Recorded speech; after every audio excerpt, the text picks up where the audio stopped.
Shalom, salam sejahtera buat kita sekalian. Persekutuan keluarga besar Patene yang dikasihi Tuhan, saat ini kita akan membahas tentang pengharapan yang tidak mengecewakan.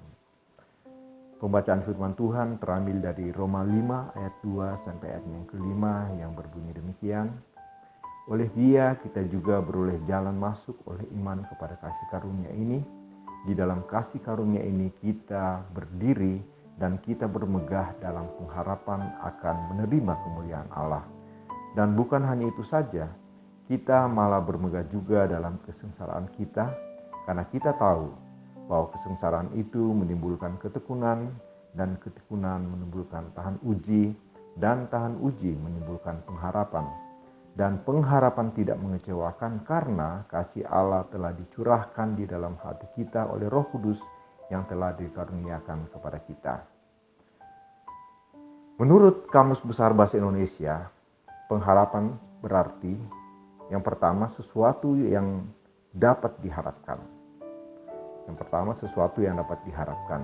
Yang kedua, keinginan supaya menjadi kenyataan.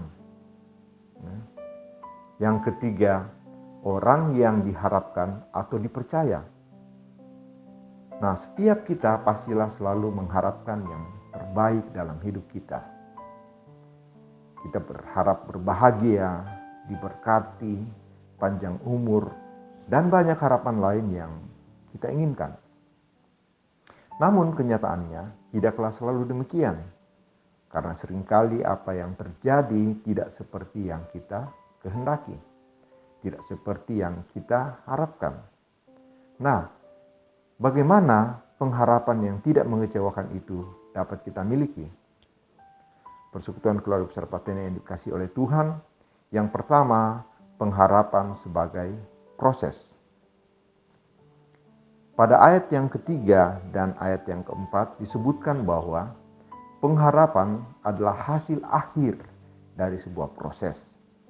Urutannya adalah kesengsaraan, ketekunan, tahan uji, dan kemudian pengharapan. Pengharapan bukanlah sesuatu yang diletakkan di depan, bukan terjadi seketika, namun melalui sebuah proses. Untuk dapat memiliki pengharapan yang tidak mengecewakan, seseorang sebelumnya telah melalui kesengsaraan. Kemampuan bertahan dari berbagai pergumulan hidup menimbulkan ketekunan. Ketekunan tersebut masih akan diuji sehingga berbuah pengharapan. Persekutuan keluarga besar Patene yang dikasihi oleh Tuhan, kenapa kenyataannya banyak orang yang nyatanya kecewa akan pengharapannya? Karena dia meletakkan pengharapannya di depan proses yang lain. Ketika seseorang meletakkan pengharapan terlebih dahulu, pengharapan tersebut dapat mengecewakan.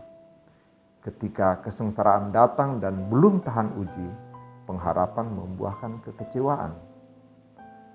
Pengharapan sejati yang tidak mengecewakan adalah pengharapan yang tahan uji, bahkan terhadap kesengsaraan.